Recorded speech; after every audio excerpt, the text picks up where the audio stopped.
Welcome, this is Precalculus, section 7.1 notes, day 1, and this is going to be part 2. We just finished examples 1 and 2, and now we are on to example 3.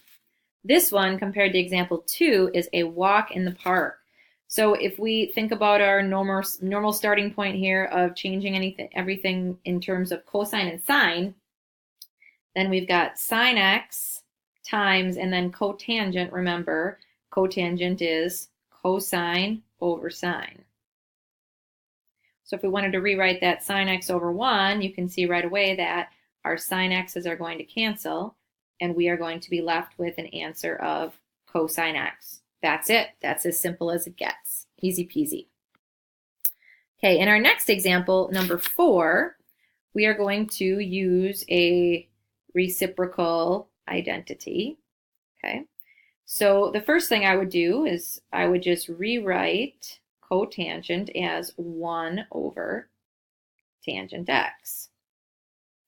And then since I'm working with fractions, I would keep switch flip. So then I'm going to end up with tangent x times tangent x over 1, which tangent times tangent is tangent squared x. And I could, look at a Pythagorean identity, but actually leaving it as tangent squared is simpler than replacing tangent squared with a Pythagorean identity. So we're just going to leave it in terms of tangent. Example number 5, we are going to use a Pythagorean identity because I'm looking at my denominator, 1 plus cotangent squared x. And if you look at your blue identity sheet, then you know that 1 plus cotangent squared x is equal to cosecant squared x. So right away we can go and we can replace this denominator with cosecant squared. So in my numerator, I have cosecant x, and in my denominator, I have cosecant squared x. Well, just like anything else, we can do some canceling here. Our numerator has 1 cosecant in it. Our denominator is cosecant squared. So again, we could rewrite that as cosecant x times cosecant x, and then anytime you have the same thing upstairs and downstairs, you can cross them out 1 for 1. So then I'm left with, sorry, I should use an arrow there.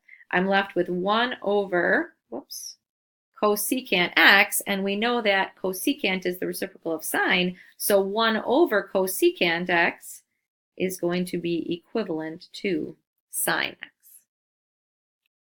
All right, so we've had a little bit of practice here with some pretty easy ones. Now we're going to do some that are a little bit more complicated, and as we go about these, not only are we going to do the math, but we're also going to write down what we did in each step.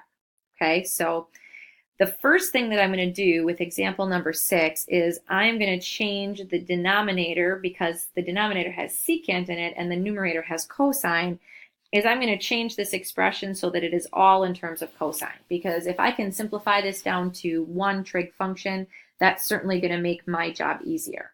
So my numerator is going to remain 1 plus cosine x. My denominator is going to become 1 plus 1 over cosine x. That's going to be my first step. And then what did I do? I just changed 1 plus secant x to 1 plus 1 over cosine x. That's all I did in that step. Then in the next step, I have a complex fraction here. So I would definitely like to add those two expressions together in my denominator, which means that I'm going to need to make a common denominator so that I can add 1 plus 1 over cosine x. So I am going to rewrite 1 as a trig identity over itself. And obviously, if the denominator is cosine, then I want it to be cosine. So I'm going to make a common denominator for the bottom by rewriting 1 as cosine x over cosine x. That's going to be my next step. So my numerator will still be 1 plus cosine x, but then my denominator will be cosine x over cosine x plus 1 over cosine x. Now that I have a common denominator, I can add the fractions together in the denominator. So my numerator, again, still 1 plus cosine x. But now my denominator is going to be, sorry. Let me erase that. My denominator is going to be cosine x plus 1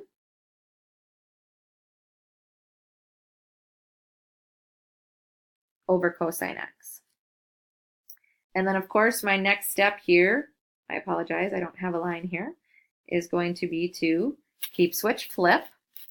So I'm going to have my numerator is 1 plus cosine x, always has been, and that's over a 1, times, and now I'm going to flip that denominator over, and that's going to be cosine x times cosine x plus 1. So then now we know by the commutative property that 1 plus cosine x and cosine x plus 1 are indeed the same expression. So those we can just cancel out at this point.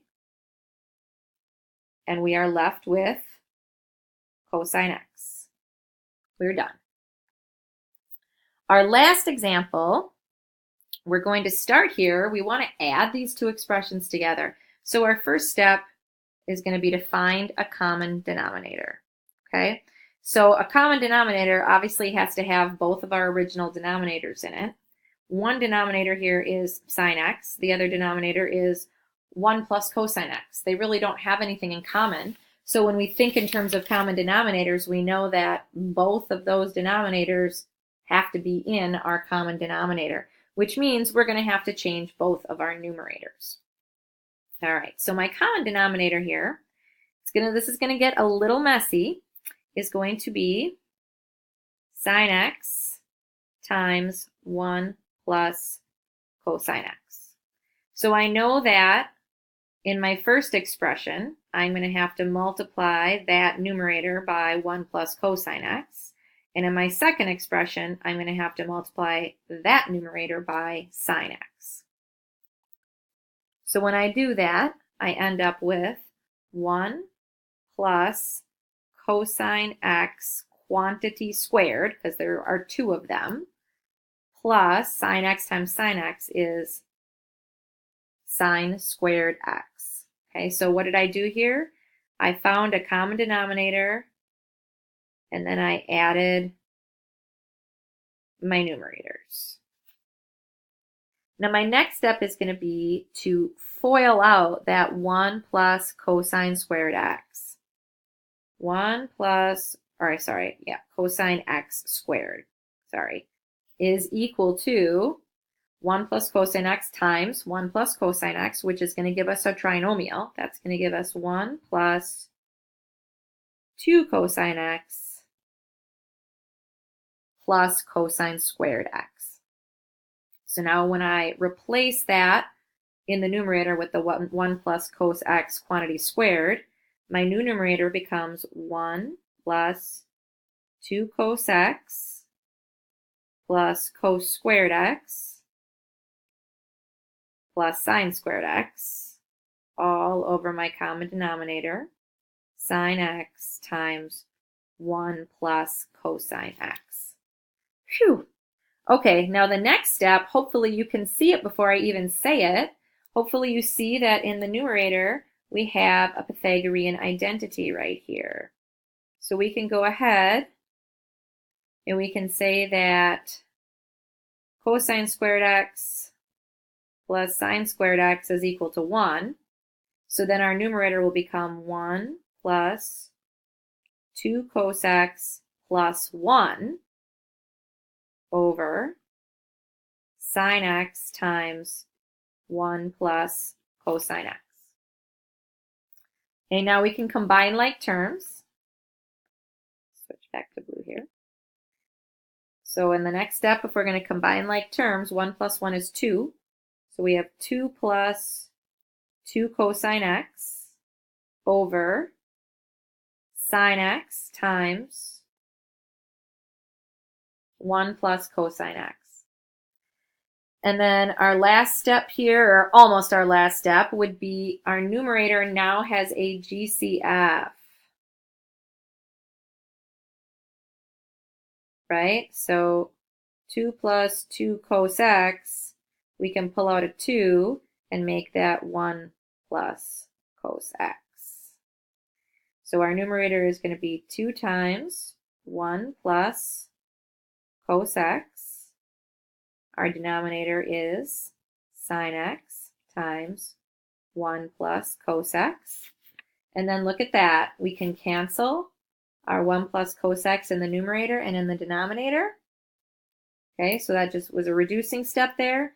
So now we end up with 2 over sine x, which we could leave it like that, or to simplify it even further, we know that if sine x is on the bottom, sine is the reciprocal of cosecant, so this would be the same as 2 cosecant x, which is even better if we can give an answer that's not a fraction.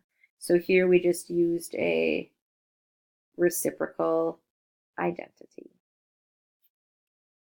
And that's it, folks.